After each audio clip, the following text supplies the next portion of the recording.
Trinay kong hiwain. Oh, mas firm na siya pagluto. So, yan ang itsura niya, oh.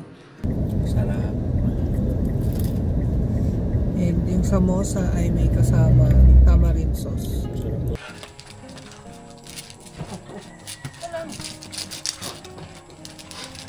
Mag-grocery muna kami sa Pure Gold. Hindi ko na kayo isasama kasi bawal din naman mag-vlog doon.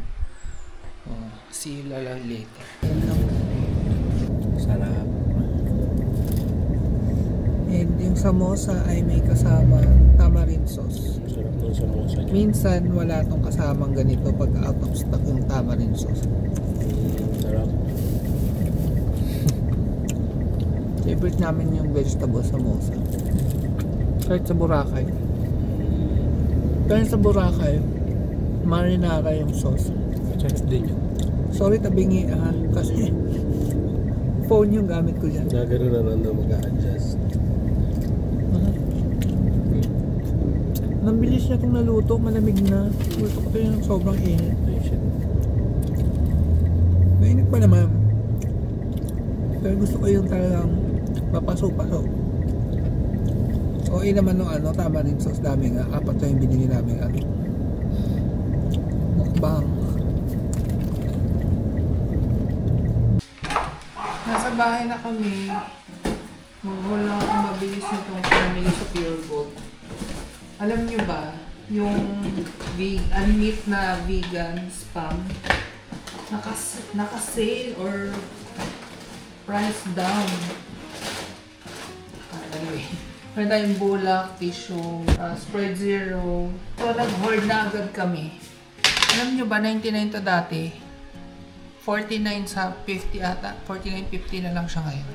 So, 4 na agad yung binili ko kasi 2027 pa naman yung expiration. I mean, I know process pa rin to, pero pag at least pag gusto namin meron. Hindi naman namin to kakainin ng isahan lang. Isang unmeat corned beef lang. Tapos may bago ding 555 na sisig tuna. Titikman namin. Ito matagal na to, Spanish style. Nori sheet kasi gagawa tayo ng Japanese siomai na sa mga kaidaran ko yan. Ito ang snack, parang chocolate noon. Oyster sauce, wala rin nakabote sa Sheila. Gusto ko kasi yung Kikkoman talaga.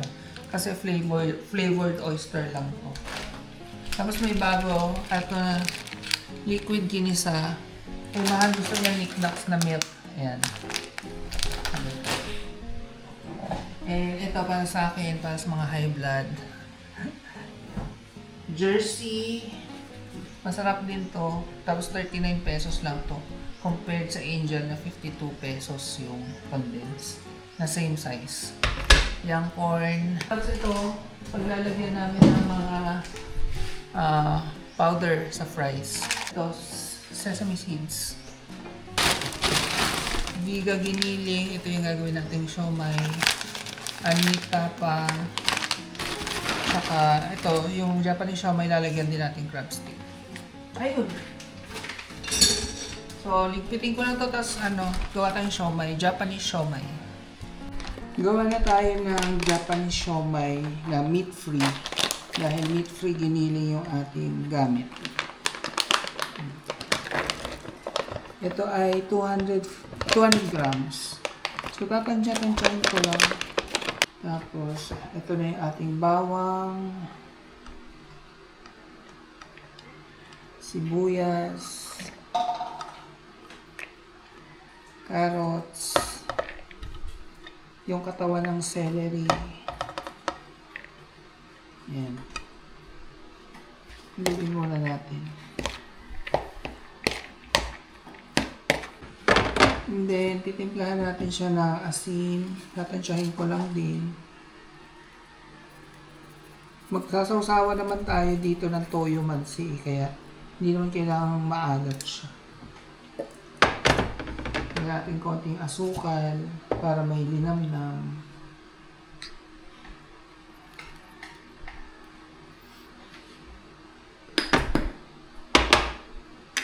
Paminta. Maraming paminta. Itong Kikkoman na oyster sauce.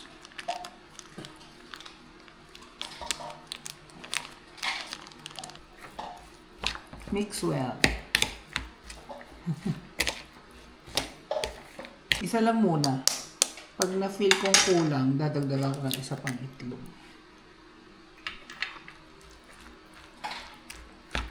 Ito rin kasi magiging binder natin. Tsaka cornstarch. Cornstarch. Kunsyahin ko lang pag kakapit na ba siya, parang ganun. Kasi kailangan natin ng binder at hindi naman ito totoong meat.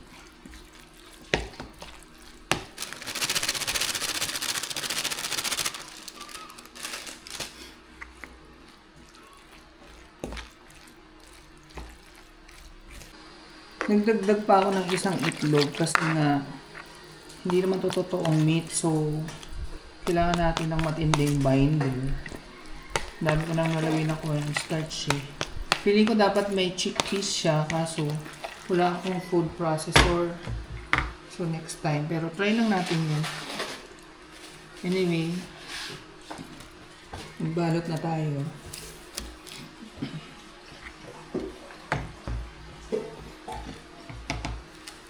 Kakalat natin siya sa isang side eh.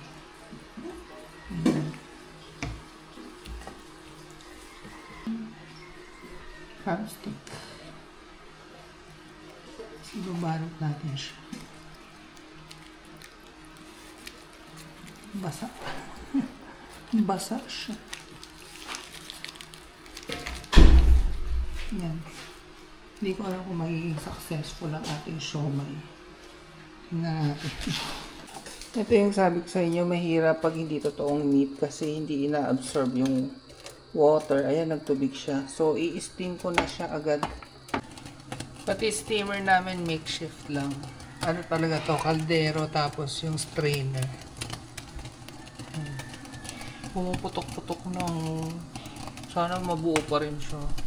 So, hinahangon ko na after 12 minutes na naka-steam. Tapos medyo dumidikit-dikit siya dito.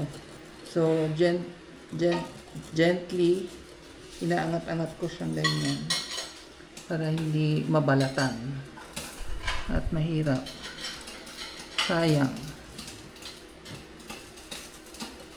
Ayan. Sa alalayan. Ito yung binili naming biryani rice na 35 pesos. Mura na yan, tsaka masarap yung biryani rice nila. Trinay kong hiwain. Oh, mas firm na siya pagluto. So, yan ang itsura niya, oh. Siomai, Japanese siomai na talaga siya.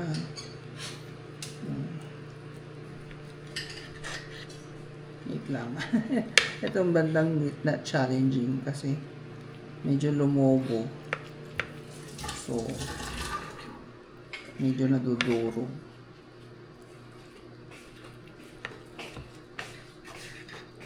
Ayan siya. So, yan. Ito ang laking siomai. Saka yung initan na yan, matagal uminit. Yan. Hindi ko muna hiwain yung lahat para mainit pa yung iba. So, yan ang ating Japanese siomai. Ang saya. At, ang ating gagamitin chili garlic ay yung ating homemade, syempre. May kisali yung langaw. So, hanggang ngayon dami pa rin langaw dito sa amin. Paubos na nga eh.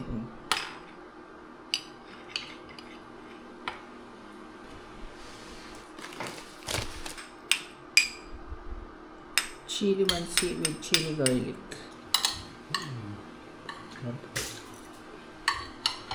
Let's see.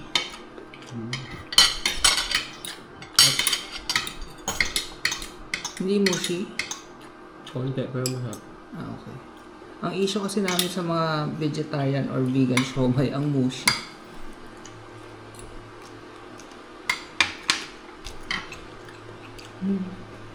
May konting mushi, pero masarap. Masarap na. So, okay lang hindi ko siya lagyan ng chickpeas kasi mas magiging mushy siya. Kaya naman pala eh. So, hindi ako maglalagay next time.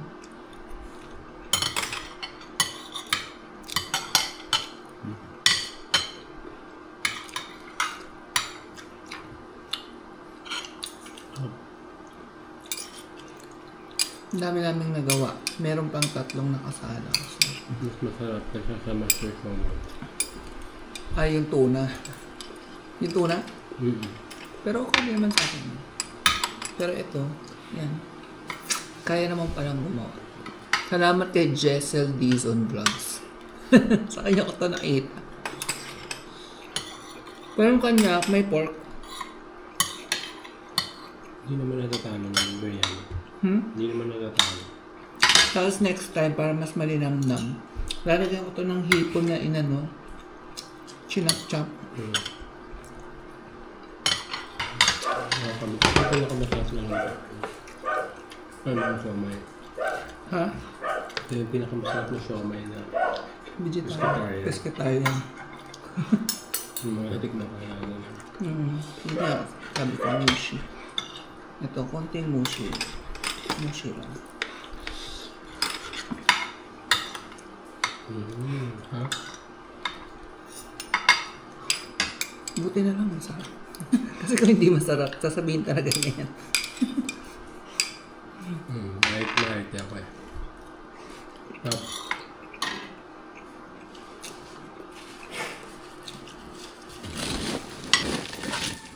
Ito, binili namin graba.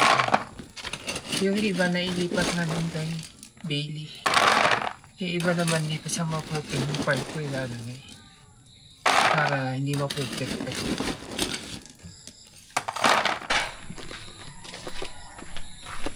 Dito, tingnan nyo. Laging maputik dito for some reason. Nalagay ng graba para makakapunta pa rin yung babies dito.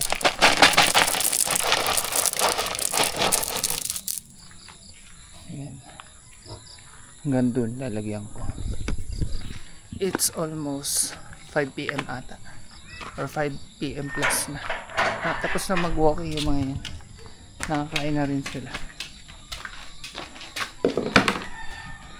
Grabe, yun lang yung ginawa ko. Pawis na ako. Kulang talaga sa exercise. Anyway, may tira pa kami kaninang samosa. So, iinit ko yung akin. Busog para si Mali. Ipapan, ano ko lang. Pan init. Ano ba tawag doon? Pan fry. Para hindi malambot. Pag may microwave kasi ito, malambot to. Nagmukbang kami kanina sa kotse.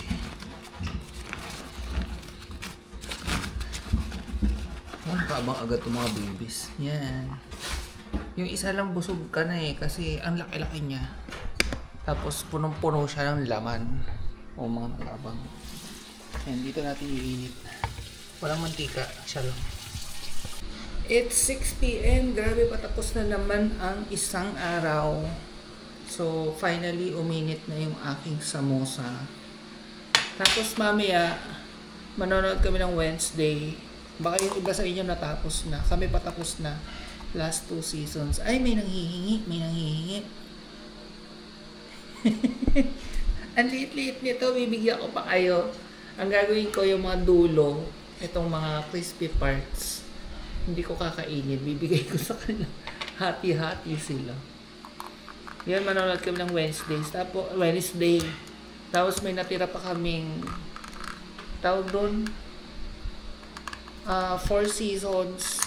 So, habang nanonood, gawa tayong kaming sangria. Yun. Habang umiinom, nanonood. Hindi ko napakita sa inyo to kasi kanina nagmukbang na ako sa kotse. So, kain tayo.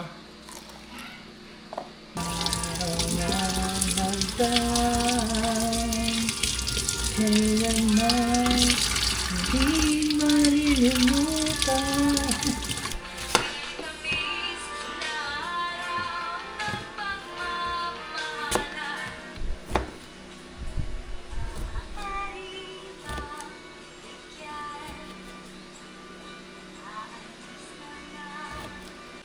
Kung hindi nyo napanood yung vlog na inintroduce ko sa inyo yung sangria ng Dali, ulitin ko na lang para sa mga hindi nakapanood. Ito ay Maria de la Vera Sangria. 175 lang to sa Dali. Masarap siya. Kaso hindi siya gano'ng katapang. 7% lang siya. Oo. Pero ako naman, mas prefer ko naman yung gano'n. Ayoko yung sobrang tapang. Tapos ito, may 4 seasons. Apple and orange. Ganda ng itsura, no? Yan, no? Andito sa bottom yung 4 seasons. Tapos yan, fruits. Wala kaming matinong wine glass, kaya dito kami sa baso na inuman. Iniinom. Pero okay naman. So, yan ang itsura niya pag may ice na. Yung ratio ay, yung ginawa ko, parang 1:2. For every 1 part nung 4 seasons, 2 parts ng sangria. Breakfast namin, tira-tira lang yan, pero napaganda natin. Ito, yung tirang biryani, hinalo ko sa tirang kanin fried rice ko. Tapos yung tira namin siomai, yan, in-steam lang namin ulit.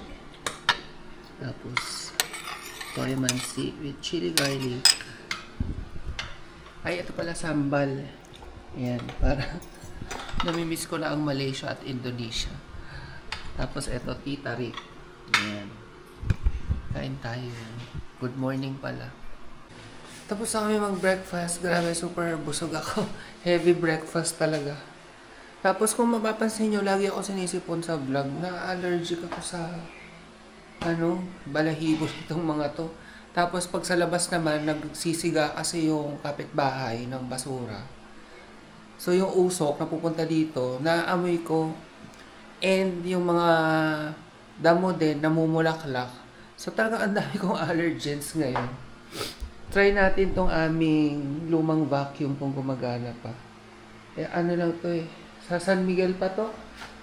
Nung nasa Candelaria kami, gumagana pa siya. Pero nung ngayon, try na daw nila mahal. Ayaw daw gumagana. Russian nga lang to.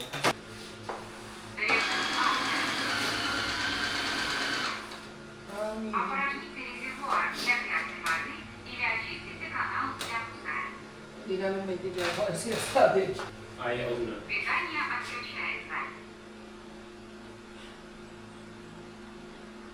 Ano ba? Vidania Achuchecho.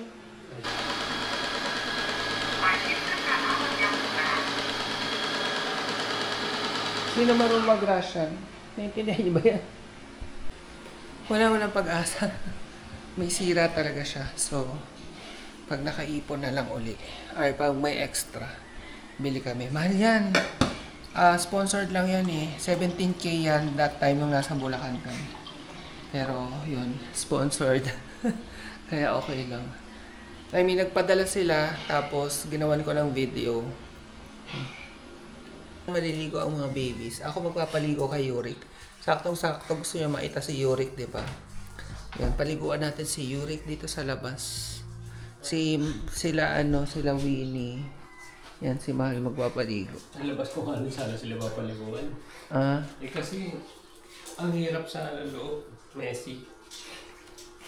Pero nandyan yung mainit eh. Mainit naman ngayon. Okay. Sige. Ligo. Except to, naligo na to.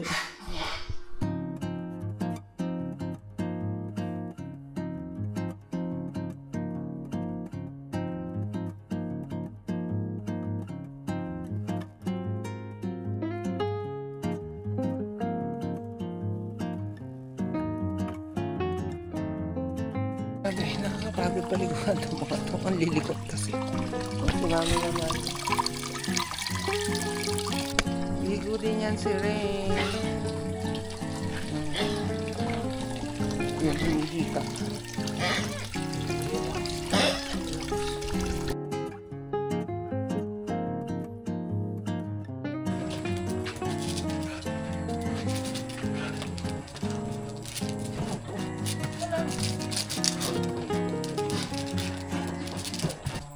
Tuwan-tuwa, bagong ligo siya. Yurik! Yurik! Ano? Tuwan-tuwa. Presko, no?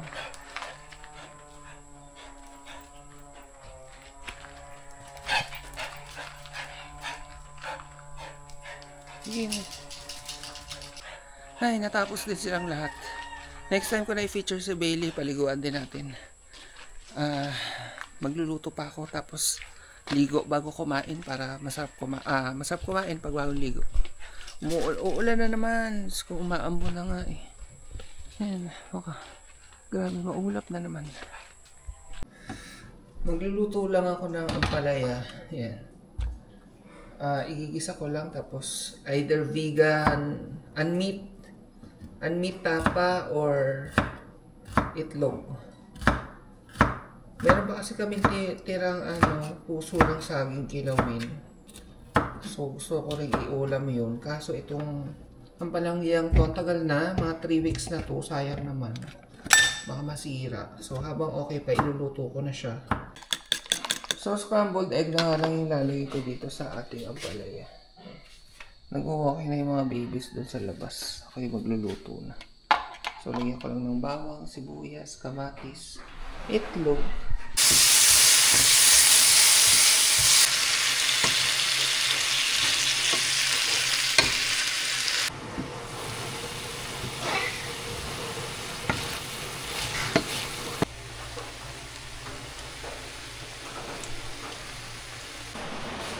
Lakas ng ulan. Maligo tayo for the vlog. Lakas. Grabe. Mababasa yung DJ ko. Wala akong sinelas. Wait lang. Wala akong sinelas.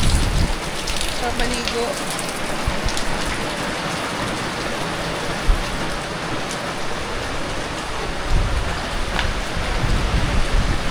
Sana hindi masira tong camera. Dito lang tayo sa labas ng bahay, maligo.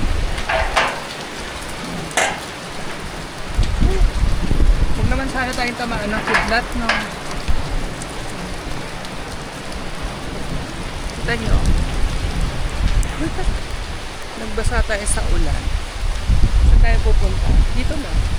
Bakit lang tayo dito sa background natin ay mga damo.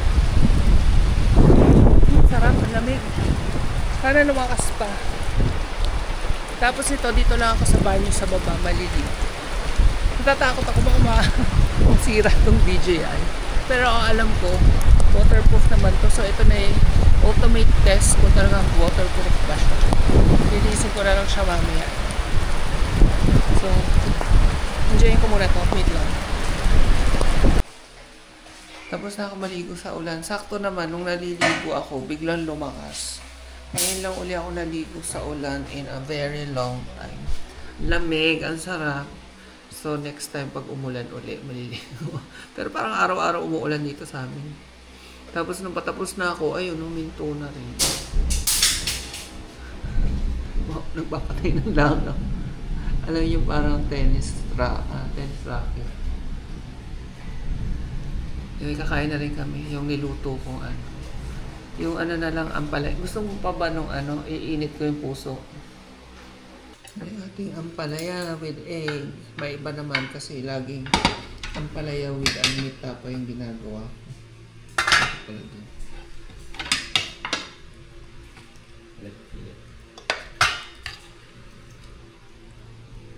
Grabe, nantok ako sa maligo. Tsaka naramdaman ko yung pagod ko. Kain tayo.